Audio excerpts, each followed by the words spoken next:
नमस्ते मेरे YouTube channel study official Priyanka Jha में आपका स्वागत है। आज का टॉपिक है निबंध। तो पहला क्वेश्चन है आपके सामने, यूरोपीय निबंध का जनक किसे माना जाता है? तो यूरोपीय निबंध का जनक फ्रेंच विद्वान मॉन्टेन को माना जाता है। ठीक है। अब क्वेश्चन नंबर 2 है, अंग्रेजी साहित्य का पहला निबंधकार किसे माना जाता है?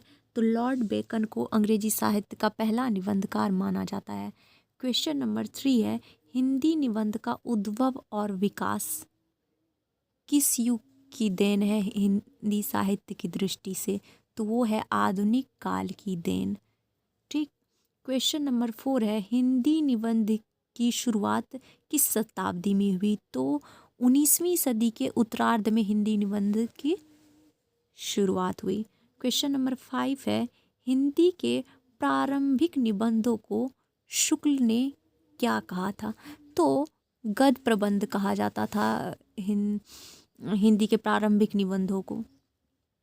क्वेश्चन नंबर 6 है, हिंदी निबंध के जनक कौन है? तो हिंदी निबंध के जनक के को लेके बहुत विद्वानों में मतभेद है, लेकिन सर्वमत नहीं कह सकते हैं, लेकिन अधिकतर विद्वानों का मानना है बालकृष्ण भट्ट।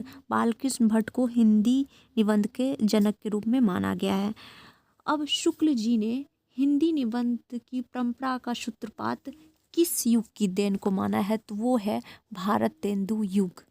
अब पहला निबंध को लेके जो है कौन निबंधकार है, किसने किसको माना है? तो सदा सुखलाल नियाज को विश्वनाथ एम.ए. ने पहला निबंधकार माना है और उनका निबंध है सुरासुर निर्णय।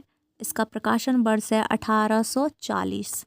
फिर दूसरे निबंधकार है बालकृष्ण भट्ट, जिसे अधिकतर विद्वान हिंदी का पहला निबंधकार मानते हैं। और इसको किसके अनुसार इसे पहला निबंधकार माना गया? तो लक्ष्मी सागर वार्ष्णेय के अनुसार बालकृष्ण भट्ट को हिंदी का पहला निबंधकार माना गया है। ठीक। उसके बाद है थर्ड नंबर पे शिव प्रसाद सितारे हिंद। शिव प्रसाद सितारे हिंद को किसने माना है? तो वो गणपति चंद्रगुप्त के अनुसार शिव प्रसाद सितारे हिंद पहले निबंधकार, जिनका रचना है निबंध है राजा भोज का सपना 1839 में वर्ष है। फिर है भारतेंदु हरिश्चंद्र। भारतेंदु हरिश्चंद्र को किसने माना है हिंदी का पहला निबंधकार? तो वो है रामचंद्र शुक्ल जी। शुक्ल जी ने भारतेंदु को पहला निबंधकार के रूप में माना है। तो चलिए हम लोग फिर नेक्स्ट वीडियो में आगे मिलेंगे। निबंध से रिलेटेड जो भी है अच्छे से याद करिए। Okay, bye bye, Tata.